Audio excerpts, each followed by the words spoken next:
muy bueno para que ustedes puedan entender por dónde va este tema. Acá vamos a hablar sobre, bueno, interpretación de las pruebas de la función pulmonar, diferencia o tipos básicos de alteraciones para diferenciar, la interpretación sobre fármacos, bueno, interpretar gráficos.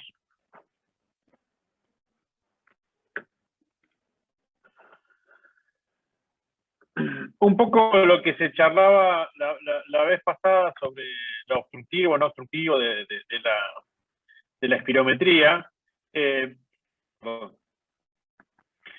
Lo que nosotros veamos que las curvas normales en una curva flujo-volumen, como es la que tenemos acá, voy a poner un puntero láser, la que tenemos acá a la izquierda, esa es una curva o una morfología normal. Después, cuando se empieza a ver alteraciones, se puede hablar estrictamente en la espirometría como un patrón obstructivo, un patrón no obstructivo o restricción y un patrón mixto, ¿no? El patrón mixto, hoy por hoy, yo les diría que no hay que prestar atención. Sin embargo, que el patrón no obstructivo y la restricción son los dos principales que tenemos que tener en cuenta. En el patrón obstructivo, nosotros vamos a ver acá en el lado izquierdo como la curva del flujo-volumen hay una concavidad superior y en la curva volumen-tiempo también encontramos como el ingreso es muy lento, muy lento. Después en la curva de restricción, lo que encontramos que es una curva muy similar, si ustedes se fijan el flujo-volumen, es muy similar a la normal, pero todo más chico, ¿está?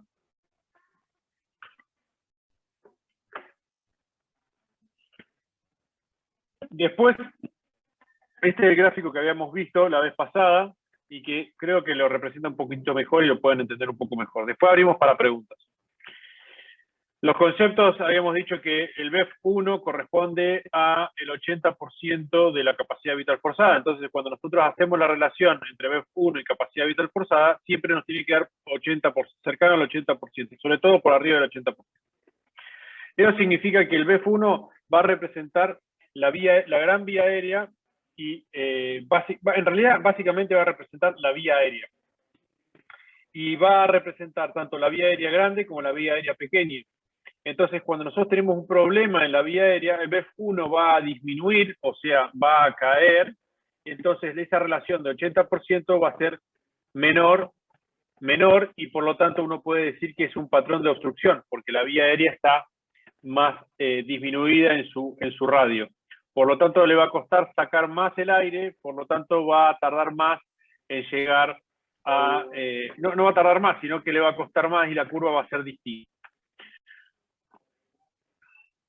Perdón.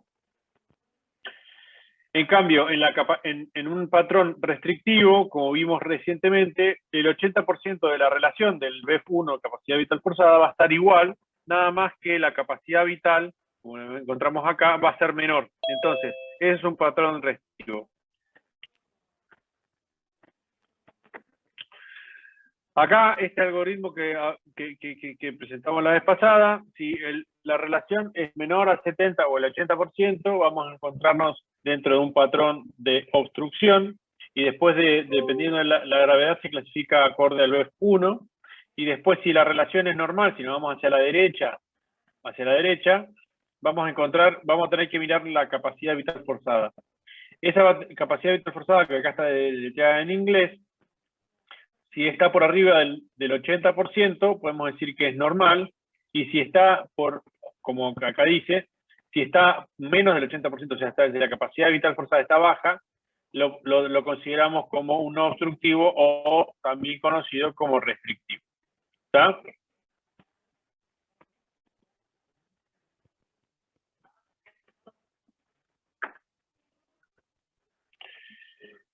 Bueno, acá volvemos al mismo concepto. Ustedes fíjense en este cuadro que tenemos la espirometría con la curva volumen-tiempo. Acá tenemos la curva flujo-volumen Y acá tenemos la interpretación de los diferentes valores.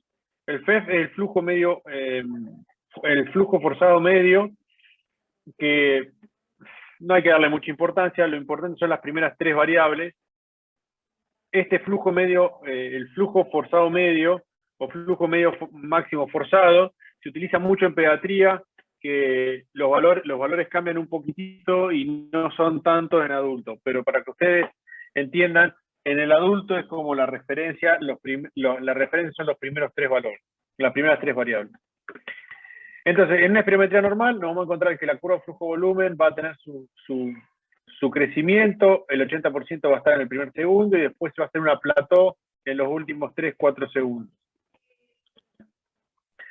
Luego de eso, en la curva flujo-volumen vamos a tener nuestro pico-flujo y después vamos a tener este forma de triángulo con la rama inspiratoria como con la concavidad hacia arriba, y todo tiene que dar por arriba del 80%. ¿Está? A este 85 hay que poner el 80%. En la espirometría obstructiva, fíjense que comparada la curva flujo volumen-tiempo con la de normal, el crecimiento del BF1, el crecimiento de la curva es distinto. En el primer segundo no se llega al 80%, por lo tanto esa relación va a ser baja. El BF1 va a ser bajo, por ende, porque el BF1, si la relación es BF1 capacidad vital forzada, el BF1 va a ser bajo, y la capacidad vital forzada puede ser normal, baja o alta. Eso no importa, pero uno tiene que sí o sí tener que entender el concepto que para una obstrucción el BF1 tiene que ser menos del 80% de la capacidad vital forzada. ¿Estamos? Entonces, para uno determinar que tiene una obstrucción, volvemos a repetir que el BF1 tiene que ser menos del 80% de la capacidad vital forzada. Y si uno se va a la curva flujo-volumen, esta va a tener una concavidad hacia arriba. Cuando pasamos a una espirometría restrictiva, esta relación va a ser a tender normal, porque el BF1 va a ser el 80% de la capacidad vital forzada, definitivamente, pero el problema está en la capacidad vital forzada, porque son pulmones chicos. Y al ser pulmones chicos, el volumen, la capacidad vital, o sea, los volúmenes que uno moviliza, van a ser todo más reducidos. ¿Estamos? Entonces, estas son las tres grandes diferencias. El normal, que tiene que estar todo por arriba del 80%, el obstructivo, que la relación está por debajo del 80% y el BF1 está por debajo, y después el restrictivo, que la relación es normal, pero la capacidad vital forzada está baja, y por ende el BF1 va a estar bajo porque es dependiente de la capacidad vital forzada. Después pasamos al segundo punto. Y el segundo punto habla sobre fármacos y cómo es el mecanismo de acción y cómo nosotros lo interpretamos desde el punto de vista fisiológico. Vamos a ver tres tipos de fármacos que utilizamos nosotros en la práctica diaria, en los cuales uno vamos a tener un broncodilatador, vamos a tener un antiinflamatorio y vamos a tener dos broncodilatadores y un antiinflamatorio. El broncodilatador por excelencia, el más viejo y el más conocido, se llama salbutamol, que tiene una acción en los receptores beta 2 adrenérgicos del bronquio del músculo liso bronquial. ¿Tá? Estos se reciben en el receptor beta 2, y el beta 2, que funciona a través de proteínas G, se produce una broncodilatación. Esto hace que disminuya la estimulación del beta 2, disminuye el calcio intracelular, por lo cual produce una broncodilatación. ¿Estamos? Y tiene otros efectos como la no degranulación del mastocito y la no secreción del moco. ¿Estamos? Cosa que pasa,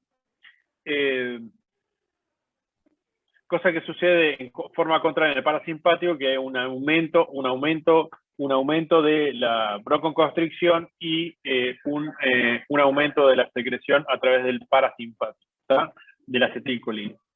Si ustedes se fijan acá, los tipos de broncodilatadores que tenemos, ya introduciéndonos en otro tipo de broncodilatadores, podemos verlos por su tipo de acción y su mecanismo de acción. El tiempo de acción corta o acción larga, y el mecanismo de acción es agonitas beta del simpático y anticolinérgicos del parasimpático, o sea, antirreceptores colinérgicos. Y acá encontramos diferentes tipos de broncodilatadores de acción corta, beta-2 agonistas, y de acción larga, beta-2 agonistas. En cambio, en los anticolinérgicos tenemos el ipratropio, que es un anticolinérgico anti-M3, ¿está? Y también tenemos de acción corta, tenemos el oxitropio, que casi no se utiliza. Y quiero admitir a Rocío Martínez, si no puedo.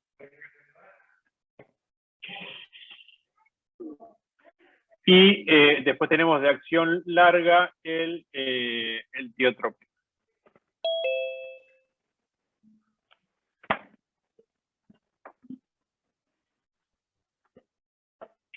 Acá tenemos otro fármaco, que el fármaco que estamos viendo acá es una combinación entre un formoterol, un beta-2 de acción prolongada, y después tenemos un glucocorticoide.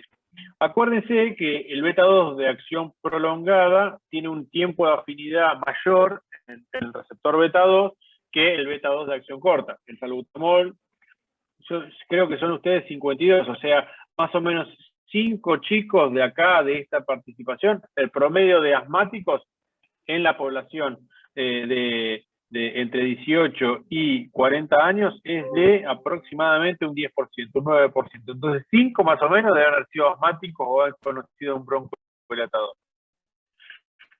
Por lo tanto, saben lo que estamos hablando de un aerosol.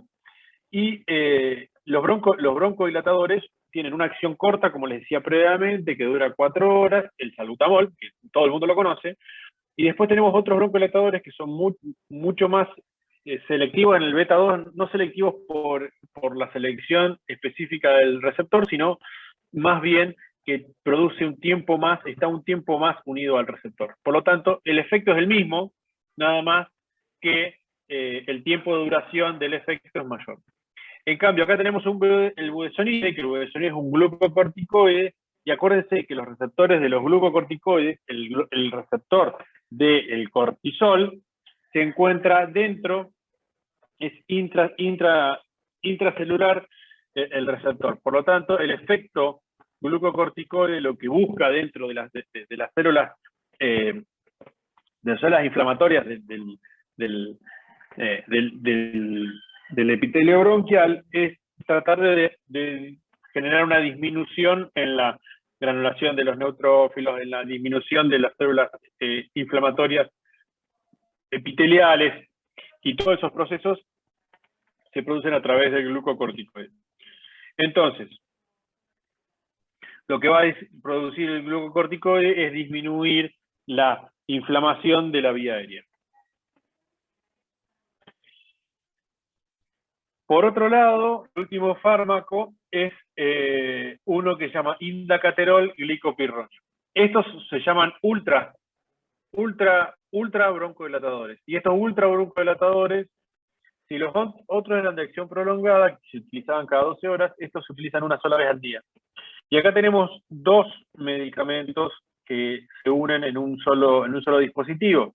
Que estos medicamentos son un beta-2 de acción prolongada, como el indacaterol, y después tenemos el glicopirronio, que es un anticolinérgico. Este anticolinérgico lo que hace es bloquear los receptores M3 del músculo liso bronquial. Acuérdense que si ustedes se fijan en el gráfico de acá arriba a la derecha, el sistema nervioso central, cómo funciona el parasimpático en la vía respiratoria. Recibe aferencias a través del vagal, y el eferente es el vagal, entonces libera acetilcolina, y lo que genera a través de ese estímulo es la broncoconstricción e incremento de la secreción. Entonces, lo que se hace es una inhibición competitiva del M3, y eso lo que produce es una disminución del GTP, y eso es lo que genera es la broncoconstricción, y lo que se bloquea a través del glicopirronio es este efecto. ¿Estamos? Básicamente ese es el resumen de la clase. Eso es cómo terminamos la clase, y con eso terminamos la clase, que son las 3 preguntas. Es muy fácil, es muy sencillo. no hay mucho de ciencia en todo esto. Lo ¿Podría que volver a sí explicar? dejo abierto a preguntas para que ustedes eh, puedan tengan dudas y tal. ¿Podría volver a explicar el gráfico de la espirometría? Que no me queda muy claro lo de el patrón obstructivo y restrictivo. ¿Cuál parte es lo que no te queda claro en el patrón obstructivo restrictivo? En el tema de que en el obstructivo eh, la, el BEF1 está reducido y por lo tanto el índice también está reducido a esa relación, y en la restrictiva el índice es normal. Ajá. O sea, ¿por qué en la Y restrictiva porque si el vos te índice fijas, es normal? y porque justamente, porque lo que disminuye acá es la capacidad vital forzada, y si vos te fijas en el gráfico, si la capacidad vital forzada vos la tenés acá abajo, ¿tá? Donde está la flecha, donde está el puntero, vos te vas a encontrar que el volumen, el BF1 va a estar bajo invariablemente. Entonces la relación entre BF1 y capacidad vital forzada va a ser normal, mientras que la capacidad, el problema de la restricción es que la capacidad vital forzada está baja. Y si vos ves en el gráfico de espirometría, la capacidad vital forzada es el tiempo que vos llegás en los 6 segundos y el volumen respiratorio forzado es lo que llegás en el primer segundo. Entonces, si la capacidad vital forzada en los 6 segundos está baja, en el primer segundo va a estar baja. ¿Estamos? Ustedes tienen que entender que esto el resultado que uno hace de la maniobra va a estar determinada por el esfuerzo que hace una persona. Pero ese esfuerzo va a estar comparado con normogramas, ¿no? O sea, con tablas con tablas que dicen cuál es la normalidad para la altura, peso, talla, sexo de la persona. Y eso te va a decir, mira, si tu capacidad vital está baja, por ende, tu BF1 va a estar bajo, invariablemente. Entonces, esa relación en una restricción se va a mantener. Como mira, en la próxima, fíjate que la capacidad vital forzada en normales está acá, y la capacidad vital forzada en un restrictivo está mucho más abajo. Y por ende, el BF1 no va a llegar nunca a este punto, como estuvo en el normal, como está acá, sino que va a estar acá abajo. Entonces, esa relación en el primer segundo, esto comparado a esto, va a estar por arriba de 80. Claro, o sea, van a disminuir proporcionalmente, por eso el índice es normal. Y otra pregunta, en el enfisema, porque cuando leí el libro decía ejemplos de patrones obstructivos y nombraba bronquitis, que bueno, se entiende que va a haber una hipersecreción de moco, va a reducir la luz y eso va a aumentar la resistencia al flujo, por eso la BEF1 disminuye, pero en el enfisema lo que me confunde es que los espacios alveolares están dilatados, o sea, están más grandes. Entonces, ¿por qué sería un patrón obstructivo el enfisema? En realidad vos tenés que entender que eso no es una sola enfermedad. El enfisema no es una sola enfermedad, sino que está asociada a bronquitis crónica. Entonces el patrón obstructivo va a estar determinado por eso, no va a estar determinado tanto por el enfisema. Es más, el enfisema, si tenés mucho enfisema, te puede llegar a generar un patrón mixto, como se encuentra acá, O sea, el como enfisema encontramos acá. entonces siempre está acompañado de bronquitis crónica. Sí, sí, porque en realidad el EPOC está asociado a bronquitis crónica. Pero eso no es un tema por ahora, ¿no? No, no, yo sé, pero como lo decía el libro, como modo ejemplo, porque así le queda a uno mejor Ah, imaginárselo. ok. ¿Alguna otra pregunta, chicos?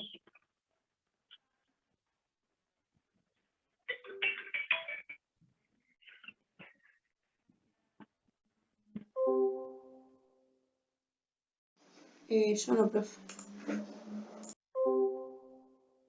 Bueno, no sé no sé cómo va el partido, pero bueno, los dejamos y cualquier otra duda tenemos la PEDCO como vías de comunicación. Les mando un fuerte abrazo y, y nos veremos próximamente seguro. Hasta luego. Chao, profe. Chao, Buenas profe. noches.